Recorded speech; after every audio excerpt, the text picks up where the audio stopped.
people who say that they were born vampires. Now, so far we've met vampires who are totally out in the open about their lifestyle, but joining us now is Vampira. Rhymes with Tyra.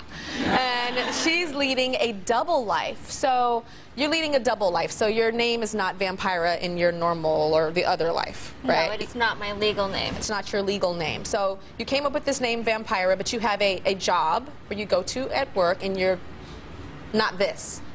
That is correct. You're not this. So when you were 18 years old, you felt the need to start eating people? I mean, eating blood? To feed from other people?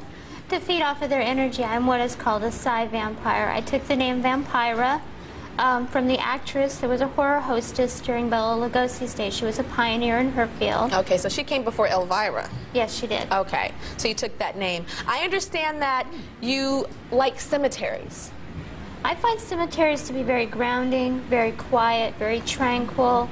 It's a place where I'm very stressed out that I can go and I can relax and let the rest of the world go away. Really? Are you thinking about the deceased people that are 6 feet under, or? It's not about deceased. It's to me, death is a new beginning. It's not an end, it's a beginning. Okay, and tell me about flesh. You say that you like to bite flesh? I definitely do have, one of my ways to feed is I like to bite or feel flesh in my mouth. Human flesh? Human flesh. You kiss it. But we don't bite it. Actually,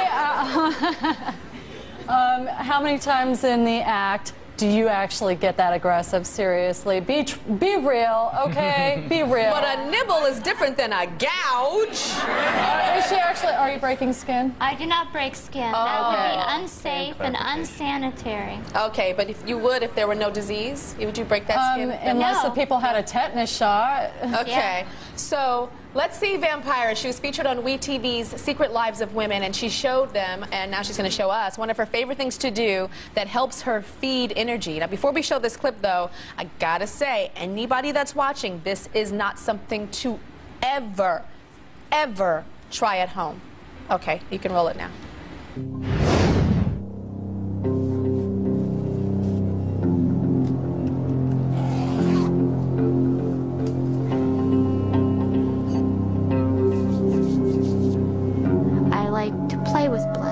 I like to be able to cut someone and be able to get it all over my hands. Pretty. It has to be somebody that I'm fluid bonded with, that has been tested, and then we only use sterile scalpel blades that are one-time use only.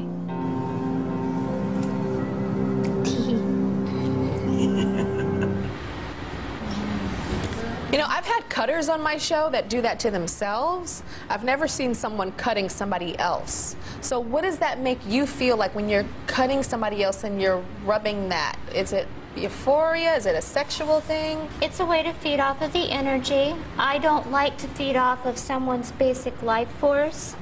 So if I do something that they both and I find pleasurable, like a cutting, it gives an endorphin rush for that person, which increases their energy level. What about their sexual energy?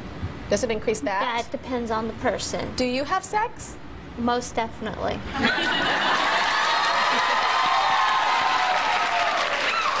So you have sex.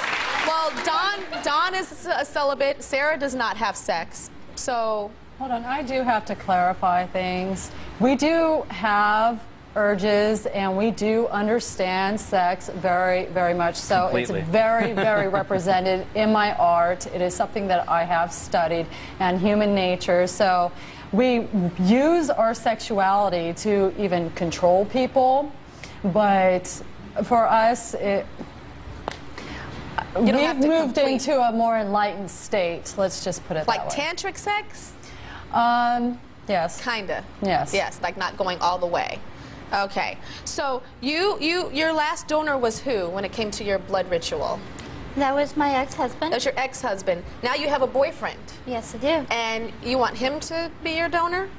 Yes, we've discussed it and we're negotiating it. He's not real fond of the pain. I don't blame him. But there are ways to do it. Scalpel blades cut through skin like just like butter, so there is no pain involved.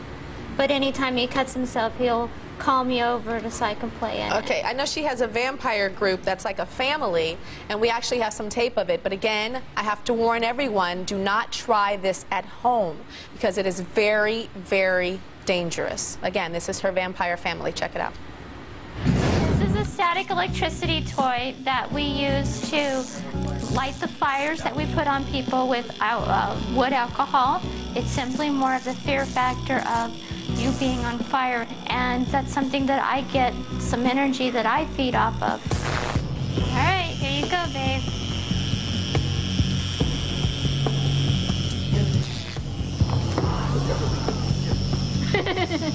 To get lit on fire is not really that scary. It's just an adrenaline rush. I love that.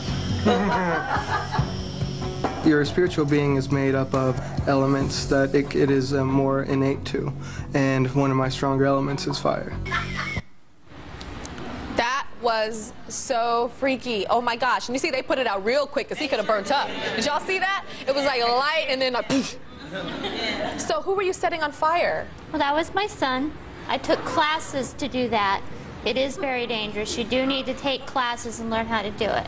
Okay, well, your son is here. Yes, he is. And when we come back, we're going to meet her son that she lit on fire. We'll be right back.